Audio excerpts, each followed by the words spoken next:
President Trump has been taking some minor heat from the people on his own side lately over his federal government decisions, the firings, the cuts. We have another example of this from Raw Story. President Donald Trump's federal purge may be coming for hundreds of civilian employees at Tinker Air Force Base in Oklahoma, and even MAGA supporting officials in the Oklahoma City area are begging him to reconsider. Yeah, this is becoming a trend. The outlet, this is Topeka, reported over the weekend that about 600 federal civilian workers face termination this week. The outlet cited a credible tip from the National Vice President of the American Federation of Government Employees for the 9th District.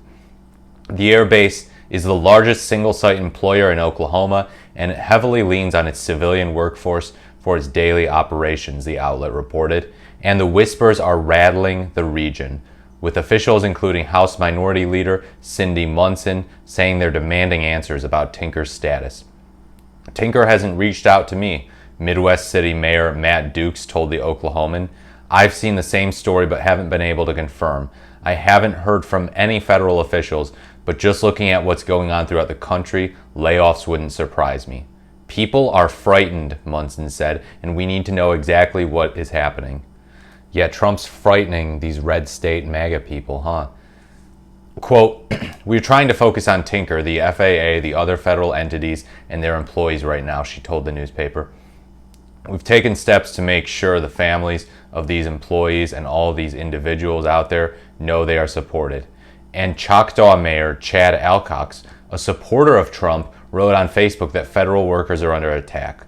Quote, to be clear, I support the movement President Trump has built, but I do not support what his team is doing to federal employees, especially in the Department of Defense, Alcox wrote. Those who work to protect this country deserve better than this treatment. If we don't implement a phased, structured approach to fixing our government, we're not just hurting today's workforce, we are crippling our future. At this rate, it could take decades to rebuild what's being recklessly torn apart right now. The Oklahoman noted none of the state's congressional delegates responded to requests for comment. Oklahoma, as you probably know, voted overwhelmingly for Donald Trump, with the Republicans securing about 66% of the votes. Trump won all 77 counties in the state. Yeah, I did see that picture. I saw that. I think Oklahoma and Massachusetts, those were the only ones where one candidate won every county. And I know a lot of liberals and leftists were contrasting the two states, saying, look at how much better Massachusetts is, how much higher Massachusetts ranks in all these other ways. Donald Trump, is this really what you want to do to Oklahoma, the state that's suffering, the state that votes for you? You're punching down, buddy. You're punching down, gutting their workforce. And as this MAGA mayor astutely said, crippling our future, crippling their future. This is not the way to go.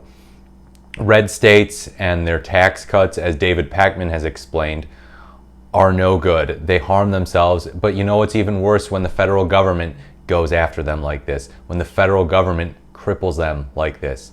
And it's refreshing to see a MAGA mayor going after Trump, telling it like it is. I mean, I don't like that they hedged and said, I support the movement. They shouldn't have said that. That's wrong. The movement is wrong. The war on our federal government is wrong, and it's not going to help in the long term or the short term. But yeah, I guess, you know, this is better than what we usually get from MAGA. MAGA usually just falls in line behind Trump, accepts whatever he throws down the pipeline for them, whatever absurd policies, be it foreign policy, economic policy, environmental policy. It's just like, oh yeah, no, he's Trump, you know, he's our president. We got to stand by him. He is a mandate, right? I mean, now they're even more convinced he is a mandate, but now they're also disagreeing with him. So yeah, keep disagreeing with him. Keep expressing your disagreement, MAGA. Even if it's tepid, I guess it's better than what we normally expect. Let me know what you think in the comments about this story. Please like, comment, or subscribe to the channel. Thank you so much for watching. This has been the Morris the Merrier, and I look forward to speaking to you in my next video.